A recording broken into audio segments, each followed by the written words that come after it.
היי, שלום, קוראים לי מיריס עמר. הגעתי להרמס אחרי שחקרתי הרבה לגבי דלילות שיער ונשירת שיער והתקרחות. מי יכול לעזור לי במציאת הפתרון המושלם? הגעתי להרמס לדודו המדהים, ומיד הבנתי שהוא הפתרון.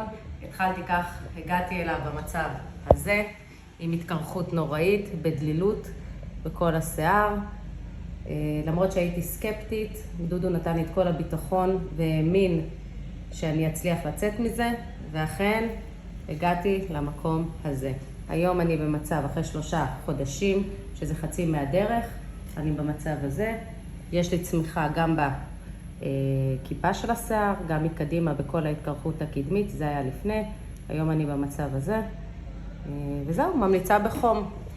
ולא להיות סקפטים, להאמין. הנה, תראו, כאן יש צמיחה. אני מטופלת במקביל לטיפול המשמר. אני מטופלת גם בכדורים. וכל החבילה הזאת בהנחייתו של דודו המדהים צלחה והצליחה, והדרך עוד ארוכה, אבל בסוף אני אגיע ליעד. טוב ביחד, ממליצה.